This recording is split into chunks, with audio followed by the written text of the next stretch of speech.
Welcome to The Explainer. So today we're tackling a huge one, biology. I mean, it's the science of basically everything that's alive. It's the science of us, of our pets, the food we eat. It's the science of the whole giant interconnected web of life that makes this planet so incredible. So let's jump right in. And to kick things off, we've got to ask the biggest question of all. Seriously, what's the difference between a rock and a tree? Or between you and the chair you're sitting on right now? What does it actually mean to be alive? That one single question is really the engine that drives the entire field of biology. All right, so here's our game plan for this explainer. We're going to start by trying to define what life even is. Then we'll zoom way in to look at the universal blueprint that all living things share. After that, we'll zoom way back out to see the huge web of life, check out the different lenses biologists use to study it, and finally, we'll get into why any of this really matters to you. Okay, let's get into our first section. What is life? Or you could just call it the scientific study of, well, you. So this is the official definition you'd find in a textbook. Biology is the scientific study of life. But, it's so much more than just a bunch of facts to memorize. It's really about understanding the how. How does a tiny seed become a massive forest? How does your body take a sandwich and turn it into the energy you're using to watch this?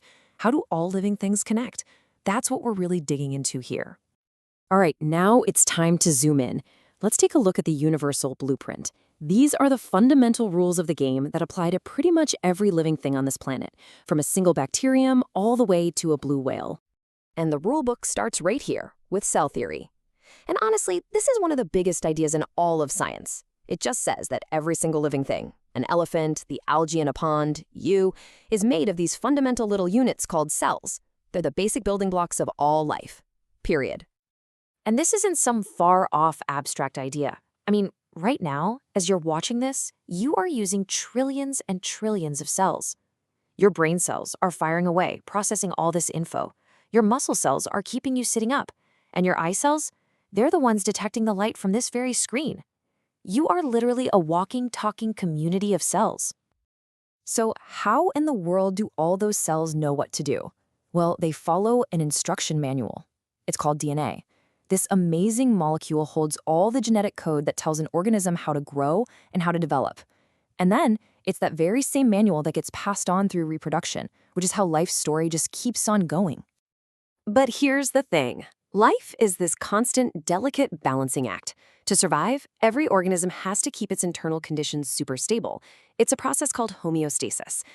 When you get hot, you sweat to cool down. When you get cold, you shiver to warm up. That's your body's built-in thermostat. Some animals are masters at this, like a kangaroo rat in the desert that never has to drink water because it gets everything it needs from seeds.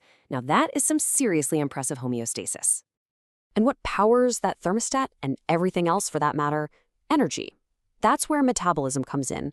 It's just the sum of all the chemical reactions that turn food into fuel. The fuel you need to think, to move, to just live. It is quite literally the engine of life. Okay, so we've got the basic rules down. Now let's zoom out in our third section and see how those simple rules build up to create this vast, interconnected web of life. We're going to go from the tiniest molecules all the way up to entire ecosystems. I mean, just look at the scale biology operates on. It's incredible. You start with molecules like DNA. Those build cells. Cells team up to form tissues, which build organisms, but it doesn't stop there. Organisms form populations, and those populations all interact to create these massive, complex ecosystems. Every single level builds on the last, creating these layers of just breathtaking complexity. And the science that studies all those complicated interactions at the very top of that pyramid, that's called ecology. It isn't just about the animals or the plants themselves, it's about all the relationships between them in their environment.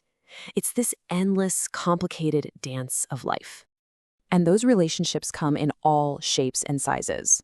Sometimes, it's competition where everybody's fighting over the same food or space. But other times, it's symbiosis, this amazing cooperation where organisms live together. Like, think about the bacteria in your gut that help you digest your food. You help them, they help you. So it's this constant mix of conflict and teamwork.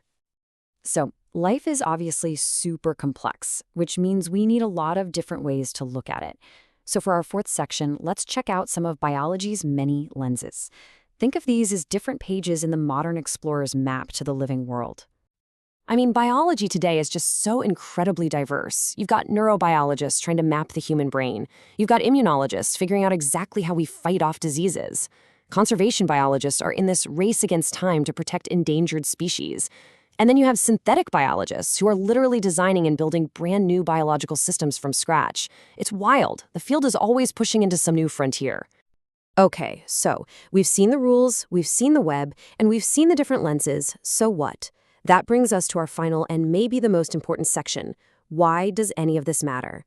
Well, the answer is that biology is completely woven into the fabric of our lives, and it holds the keys to solving some of our biggest challenges. Just think about it. Every time you take medicine, you're benefiting from biology. The food on your plate? That's there because of what we know about agricultural biology. And tackling something as huge as climate change? That depends on environmental science. And biotechnology is creating everything from new biofuels to new fabrics. See? Biology isn't just some subject in a book. It's a tool we're using to build a better future. When you get right down to it, biology is so much more than just a collection of facts. It's a whole new way of seeing the world. It gives us this really deep understanding of the incredibly complex system that we are all a part of, and it helps us see our own role and our own responsibility within it. And that, funnily enough, brings us right back to where we started. For centuries, we've been studying life as we know it here on Earth. But now, with fields like synthetic biology that let us actually engineer life, and astrobiology, where we're searching for it on other planets, we're left with this one final, fascinating question. In the future, how will our very definition of what it means to be alive have to change?